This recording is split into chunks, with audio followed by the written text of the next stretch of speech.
కిందకు వచ్చారంట.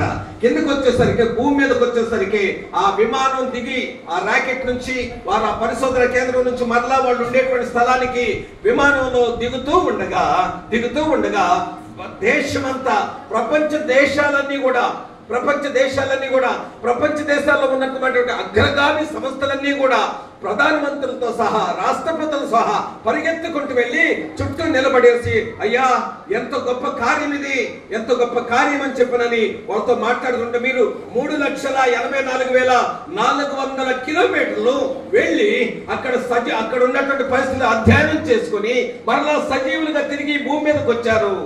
కాబట్టి ఇది ఒక చరిత్రలో ఒక అద్భుతం అని మాట్లాడాడంట. మాట్లాడుతూ ఉంటే వాళ్ళు ఇచ్చిన ఒకే సమాధానం ఏంటో తెలుసా? భూమి మీద నుండి మేము పైకి వెళ్ళి కిందకి రావటం కాదు, కానీ భూమి నుంచి దివికి దిగి వచ్చాడు యేసు ప్రభువారు. అది ఒక మహా గొప్ప సందేశం. హల్లెలూయా. యేసు ప్రభువారు నీ కొరకు నా కొరకై దివిని విడిచి భూమికి దిగి వచ్చాడు. అదే మహా సంతోషకరం, అదే మహా అద్భుతం.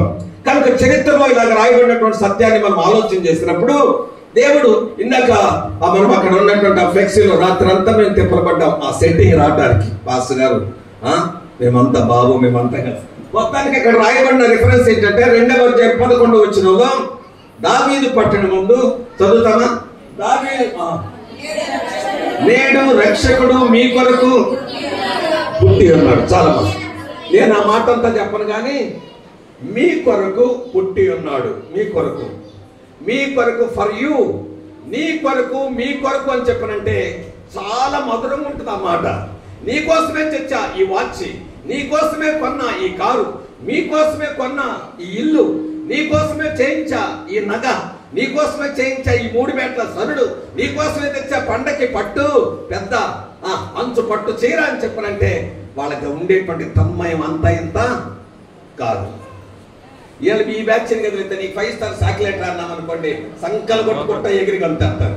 అంటే నీ కొరకు అనేటువంటి మాటలో ఒక ప్రత్యేకత ఉన్నది, మీ కొరకు ఒక ప్రత్యేకత ఉన్నది. కనుక ఈ రోజు నేను గుర్తు చేసేది నీ కొరకే ఈ ప్రత్యేకమైనటువంటి రోజు. ఇది నువ్వు రక్షణ పొందడానికి ఇది ఒక మంచి రోజు అని గుర్తు చేస్తున్నాను. ఆ రక్షణ సందేశాన్ని అందించడానికి దేవుడి సేవకుడుగా నన్ను ఇక్కడ నిలబెట్టినటువంటి ఆయనకి మహిమ కలుగును గాక. ఎందుకు అని చెప్పనంటే మాట్లాడుతున్నాడు నీ కొరకు ఒక ప్రత్యేకమైనటువంటి అద్భుతాన్ని దాచిపెట్టాడు నీ కొరకు, ఒక ప్రత్యేకమైనటువంటి బహుమానాన్ని దాచిపెట్టాడు నీ కొరకు, ఒక ప్రత్యేకమైనటువంటి పరలోక స్వాస్థ్యాన్ని నీ కొరకు దాచిపెట్టాడు ఆయన. అది ఇచ్చటి కొరకే ఆయన దివిని విడిచి భూమికి రావడం జరిగింది. కనుక చదువుతాము యెషయా గ్రంథము 9వ అధ్యాయం 6వ వచనంలో, ఏలయనగా మనకు శిశువు పుట్టెను, మనకు కుమారుడు అనుగ్రహించబడును, ఆయన ఆశ్చర్యకరుడు, ఆలోచనకర్త, బలవంతుడైన దేవుడు, నిత్యుడుగు తండ్రి, సమాధానకర్త అని పేరు పెట్టబడును.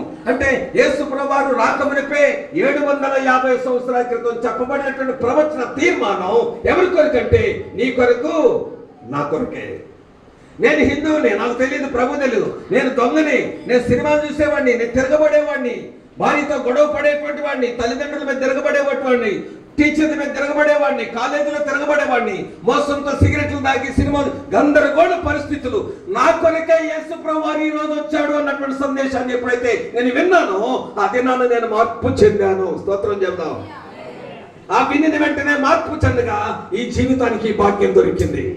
దేవుడు భూమి మీద సజీవుడిగా బ్రతికేదానికి, భార్య బిడ్డలతో సంతోషించేదానికి, దేవుడిచ్చినటువంటి ఉద్యోగాన్ని నెమ్మదిగా కొనసాగించేదానికి, దేవుడిచ్చినటువంటి ఆరోగ్యం దేవుని కోసం ఖర్చు పెట్టేదానికి, దేవుడిచ్చినటువంటి ప్రతి ఈవిని దేవుని కొరకు వాడేదాని కొరకు, నా కొరకు ఆయన ఈ లోకానికి వచ్చాడు. కాబట్టి నేను ఆయన కొరకు ఏం చెయ్యాలి? ఈ రోజు నేను అంటున్నాను, నీ కొరకు ఈ భూమి మీదకి వచ్చినటువంటి యేసు ప్రభువారు నీ కొరకు చేస్తున్నటువంటిది నీ పాప క్షమాపణ కొరకై, పాప విమోచన కొరకై. నువ్వు పాపములో ఉండి నేను చచ్చిపోతే నశించి